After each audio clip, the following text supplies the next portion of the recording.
This is going to be yet another faceless video because sometimes it's just better if you listen to my voice and really focus on the message instead of viewing my face. So in the comments of the previous video that I posted was someone declaring and labeling their SP as having severe ADHD, someone else saying that their SP is unable to learn their native language, basically labeling the SP in a way that doesn't suit you guys. And I don't know if you do know that or if you're aware of the consequences of what you're doing, but in this video I'm going to explain to you that the way you label your SP is the way you are going to experience them. And why? Because this is the law. This is the law of assumption. Whatever you assume to be true will be true for you. But now, many of you may not understand the fact that, hey, if I think that my specific person has severe ADHD, I wonder how will this manifest? So you're thinking before considering the consequences of your assumption.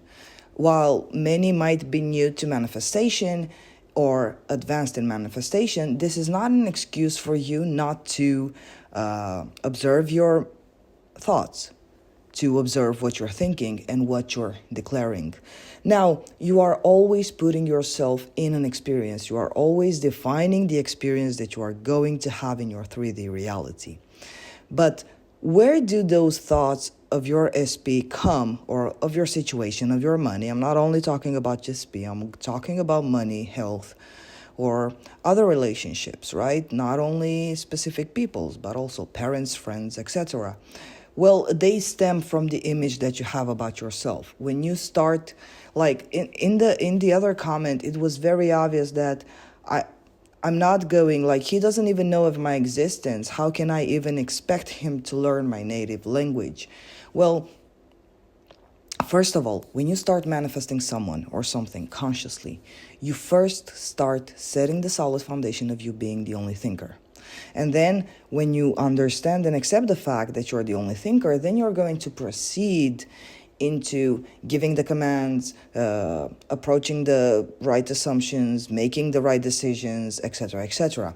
Because if you don't understand that you're the only thinker, you're going to think thoughts that are against you without realizing or accepting or even preparing yourself for the consequences. Now, I understood from the comment that this girl had her SP way up on a pedestal because she cannot even imagine the fact that her SP will start learning her native language, and she says she's going to start learning his language because he is from there. But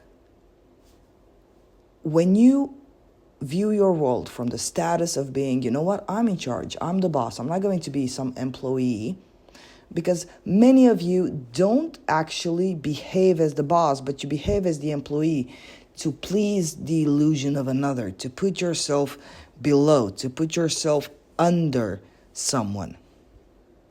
Now, in theory, this is very easy, but how do you apply? Well, first of all, you are going to see what you think about your SP from the way that you describe them. That's why many of you ask me, why hasn't it manifested? I've been persisting for, 3 weeks.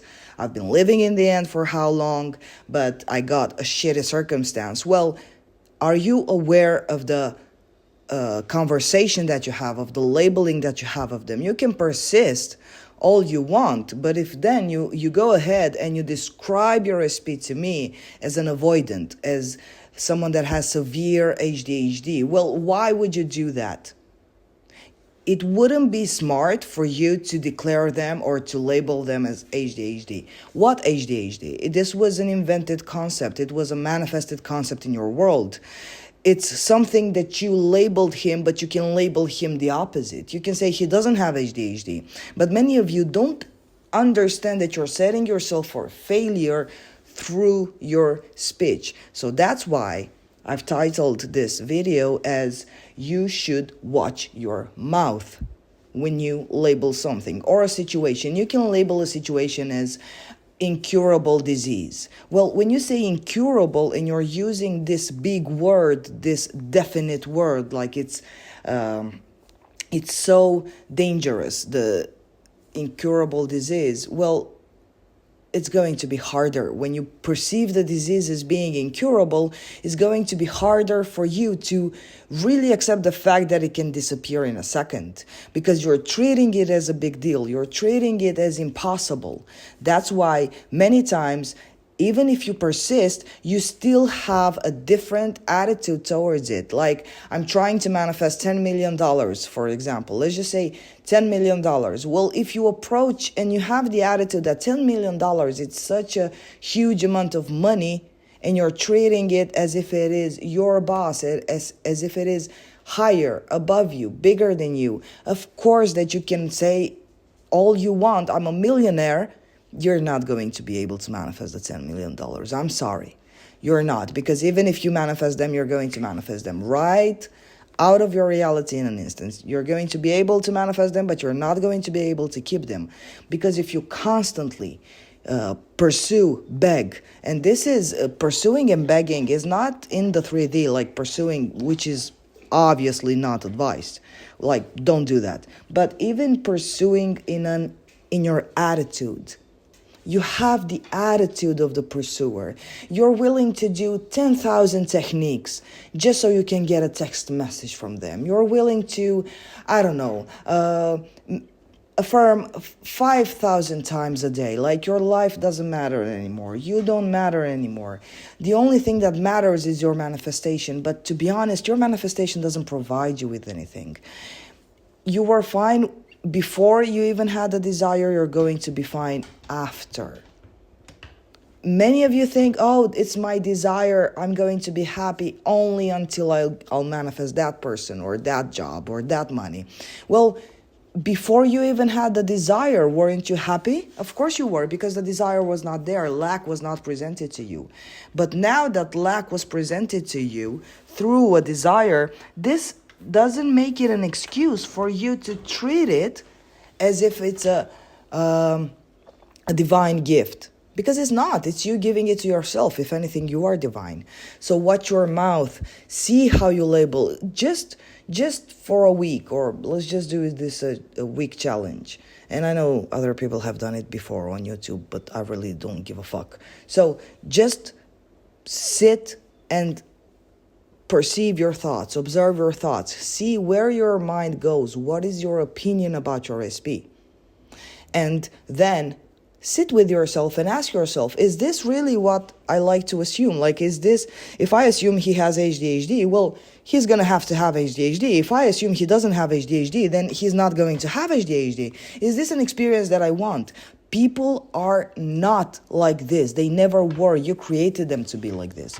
And even if you had, like, even if when you met them, like, you had this behavior from them, or you had these signs that they might have depression, severe depression, or ADHD, this is just because creation is already finished. It doesn't mean it's set in stone and a fact that you cannot change. Of course you can change. You change everything.